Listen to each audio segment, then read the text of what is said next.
La loi 21 du Québec, officiellement intitulée Loi sur la laïcité de l'État, est une législation adoptée en juin 2019 qui interdit à certains employés de l'État en position d'autorité de porter des signes religieux au travail. Voici une présentation structurée des éléments clés de cette loi, des réactions qu'elle a suscitées, des arguments pour et contre, ainsi que des recours judiciaires à ce jour.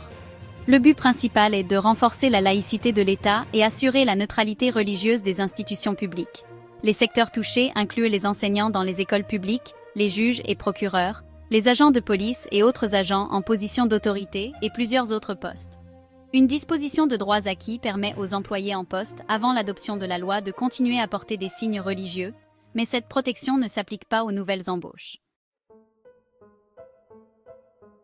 Soutien populaire. Une partie de la population québécoise perçoit cette loi comme une étape nécessaire pour maintenir la séparation entre l'État et les religions.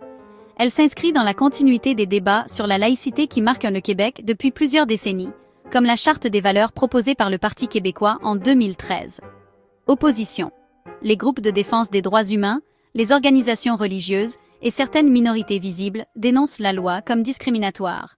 Certains craignent qu'elle stigmatise particulièrement les femmes musulmanes portant le hijab, mais aussi d'autres groupes religieux comme les Sikhs et les Juifs. Neutralité de l'État. Garantir que les représentants de l'État incarnent une neutralité religieuse, évitant ainsi toute apparence de partialité. Cohésion sociale. Réduire les tensions potentielles liées à l'affichage de croyances religieuses dans les espaces publics. Identité québécoise. Défendre une vision distincte de la laïcité, influencée par l'histoire du Québec et son émancipation du contrôle religieux dans les années 1960, aussi connue comme la Révolution tranquille. Discrimination. La loi cible de manière disproportionnée les minorités religieuses visibles, en particulier les femmes musulmanes. Limitation des droits. Perçue comme une atteinte aux droits fondamentaux, notamment à la liberté de religion et à l'égalité. Effet sur le marché du travail. Réduit les opportunités professionnelles pour certains groupes, créant un climat d'exclusion. Application de la clause dérogatoire.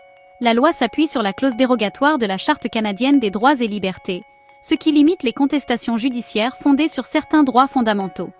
Cette utilisation a suscité de vives critiques à travers le Canada. Défis juridiques. Plusieurs contestations ont été déposées devant les tribunaux, principalement par des groupes de défense des droits et des individus affectés. Décision de la Cour supérieure, 2021. La Cour a confirmé la validité globale de la loi grâce à la clause dérogatoire. Toutefois, certaines dispositions touchant les commissions scolaires anglophones et les élus municipaux ont été invalidées, car elles excèdent les compétences provinciales. Clivage Québec-Canada. La loi 21 a amplifié les tensions entre le Québec et le reste du Canada, où les principes multiculturels diffèrent. Impact social. Des témoignages de personnes exclues ou discriminées continuent d'alimenter le débat public. Risque de polarisation. Le débat sur la loi 21 cristallise les divisions entre défenseurs de la laïcité stricte et partisans d'une approche inclusive.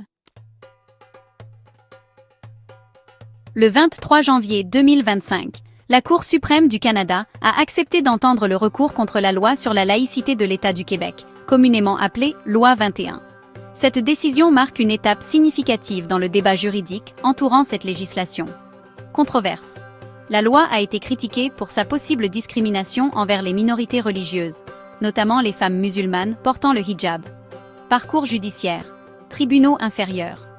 La loi a été maintenue par les tribunaux québécois, notamment en raison de l'utilisation de la clause dérogatoire par le gouvernement provincial, qui permet de déroger à certaines dispositions de la Charte canadienne des droits et libertés. Appel à la Cour suprême. Plusieurs groupes, dont la Fédération autonome de l'enseignement, FAE, ont contesté la loi, arguant qu'elle est discriminatoire. La Cour suprême a maintenant accepté d'examiner ces appels comme cités avant. Réaction, gouvernement du Québec. Les ministres de la Justice et responsables de la laïcité ont affirmé leur intention de défendre la loi jusqu'au bout, soulignant son importance pour l'autonomie et les valeurs sociales distinctes du Québec. Gouvernement fédéral. Le ministre de la Justice, Arif Virani, a exprimé des préoccupations concernant l'utilisation de la clause dérogatoire et a indiqué que le gouvernement fédéral interviendrait devant la Cour suprême pour défendre la Charte des droits et libertés. Prochaines étapes. Une audience devant la Cour suprême est attendue, probablement à l'automne. Les décisions qui en découleront pourraient avoir des implications majeures pour les droits de la personne et les relations fédérales provinciales au Canada.